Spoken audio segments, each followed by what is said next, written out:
nggak sih Anda merasa potensi otak kita ini kayaknya belum maksimal gitu dipakainya? Sumber kita kali ini dari buku Accelerated Learning Colin Rose itu bahas soal revolusi belajar yang diam-diam terjadi loh. Ini berdasarkan cara kerja otak dan memori. Jadi lupakan deh anggapan lama kalau belajar itu harus susah, harus penuh tekanan. Nah, di penyelaman mendalam kali ini kita mau gali inti dari buku Colin Rose ini. Kita lihat gimana pemahaman soal memori bisa buka jalan belajar yang lebih santai, lebih cepat, dan ya lebih efektif buat Anda. Siap buka potensi itu. Oke, yuk kita bongkar bareng-bareng.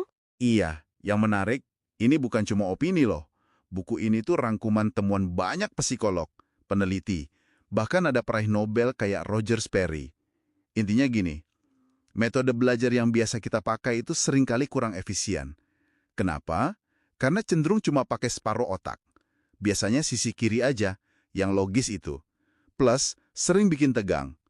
Nah, accelerated learning ini menawarkan pendekatan yang beda, lebih utuh, lebih rileks. Oke, kita mulai dari beberapa mitos umum dulu kali ya. Misalnya nih, soal kita cuma pakai 10% otak. Bener nggak sih? Sumber ini malah sebut angka 4% juga. Angka pastinya, memang susah diukur ya, tapi pesan utamanya jelas. Potensi Anda itu jauh lebih besar dari yang kita kira selama ini. Sama juga kayak mitos kalau kemampuan mental itu pasti turun drastis seiring usia.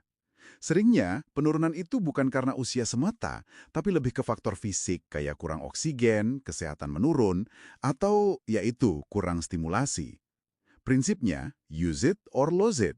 Kalau distimulasi dengan benar, kemampuan mental justru bisa naik loh, berapapun usia Anda. Wah, menarik. Terus gimana soal anggapan memori itu kayak kendi? Kalau udah penuh, ya udah nggak bisa nambah lagi. Itu keliru banget. Rose menggambarkannya lebih pas kayak pohon. Semakin banyak cabang pengetahuan yang Anda punya, justru makin gampang buat cabang baru tumbuh dan nyambung. Jadi belajar itu malah nambah kapasitas Anda buat belajar lagi, bukan malah membatasi. Oke, mitos-mitos tadi udah clear ya. Tapi soal repetisi gimana? Kan katanya ngulang-ulang itu kunci belajar. Saya dulu belajarnya gitu soalnya. Nah, ini dia nih. Pengulangan yang pasif aja, itu ternyata sangat gak efektif. Coba deh Anda ingat gak detail gambar di uang koin yang sering Anda pegang? Atau mungkin lirik lengkap iklan radio yang diputar terus-terusan.